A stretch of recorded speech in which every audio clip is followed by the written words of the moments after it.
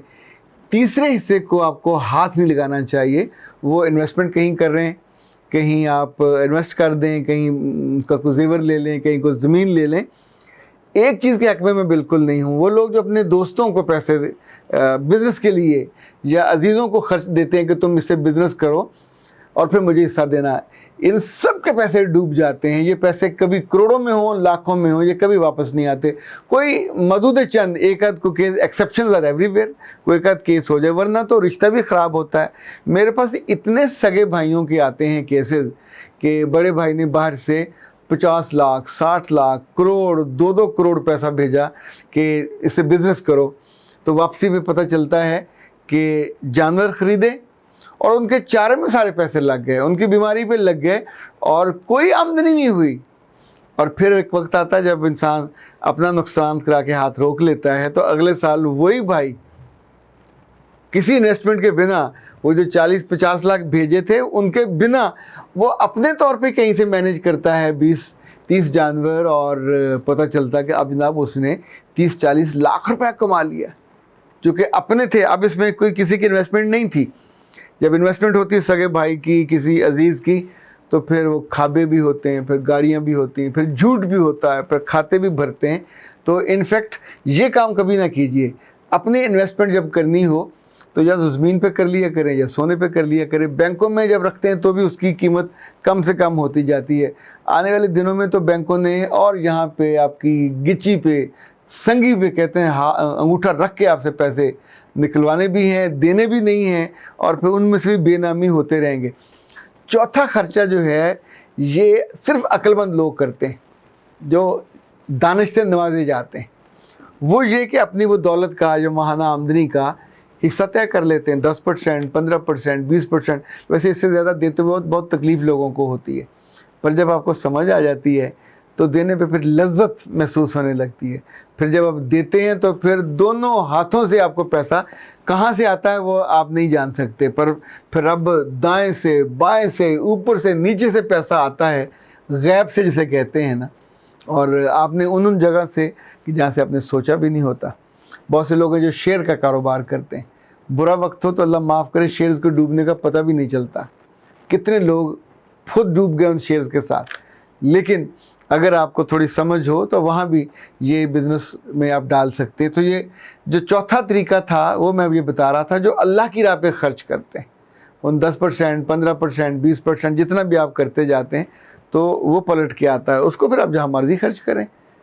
اس charity میں آپ اپنے ماں باپ کے نام پہ ہاسپٹل میں کمرہ بنا سکتے ہیں, کوئی اسکول بنا سکتے ہیں. یہ ساری چیریٹی جتنی یہ بڑھتی جائے گی اتنی آپ کی دولت محفوظ ہوتی جائے گی, اور پھر آپ کو پوچھنا نہیں پڑے گا کہ مہینے کے کتنے پیسے بچانے چاہیے. پھر 6 ماہ کی تنخواہوں کا بھی پیچھے رہ جائے گا, اس سے بہت زیادہ ہو جائے گا. پھر آپ کو پیسے جمع کرنے کی لت نہیں ہوگی. بینکوں میں اتنے پیسے نہیں ہوں گے کہ بعد میں 18,000 ارب. ابھی پاکستان میں تو چونکہ اس طرح کا نہ ریسرچ کرنے کا رواج ہے, نہ پوچھنے کا, نہ بتانے کا بھی رواج نہیں ہے, تو یہاں ایک ایمبیگوٹی رہتی ہے, پتہ نہیں بینکوں میں کتنا. حالانکہ یہاں بھی کیس ایسے ہوں گے, دنیا بھر میں ہوتے ہیں, پناما میں ہوئے, امریکہ میں ہوئے, یو کے میں ہوئے. یہ تو لوگوں کے پیسے بعض خود ملکوں کے جام کر دیتے ہیں, منجمد کر دیتے ہیں. جس ملک سے تعلقات خراب ہوئے اس کے پیسے منجمد کر دیے, وہ اربوں خربوں میں ہوتے ہیں. تو جناب لیکن انسان کے پاس اتنی دولت ہونی چاہیے خود پہ خرچ کر سکے وافر دل کھول کے, جیسے شاہ رخ خرچ کرتا ہے مہینے کا تقریباً 30-40 لاکھ روپیہ خود پہ خرچ کرنا چاہیے.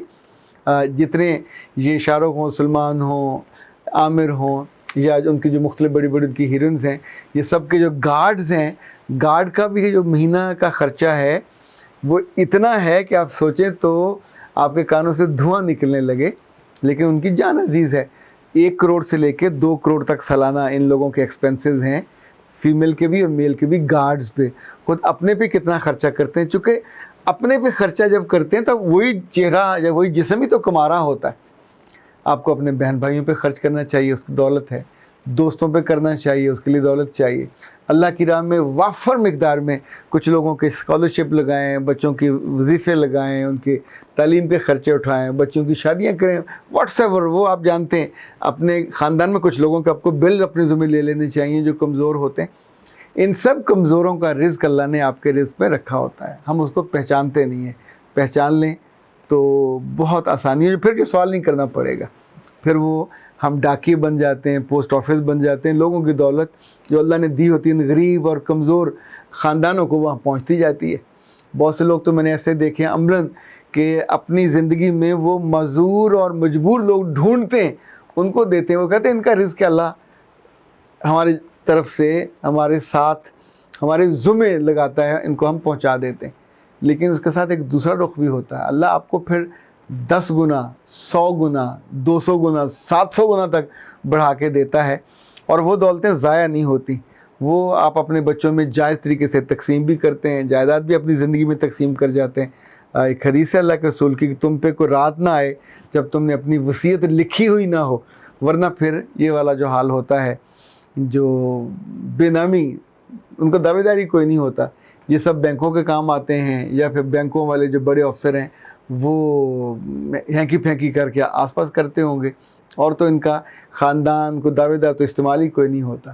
تو دولت اتنی ہونی چاہیے کہ جب آپ جائیں تو دونوں ہاتھ خالی نہ ہوں، پیچھے والوں کے لیے کچھ ہو، اور آپ کو یہ دکھ اور افسوس نہ ہو کہ میرے پاس یہ چیزیں نہیں ہیں اور ان کو میں لے نہیں سکا یا تحفتاً دے نہیں سکا. جتنے برس آپ رہیں ان کو پلاننگ کے ساتھ، طریقے ساتھ، سلیقے کے ساتھ استعمال کرتے رہیں، پیسے بچاتے رہیں، پھر انشاءاللہ آپ کو دقت نہیں ہوگی، آپ کے ہاتھ خالی نہیں ہوں گے. اختر عباس کو اجازت دیجیے. السلام.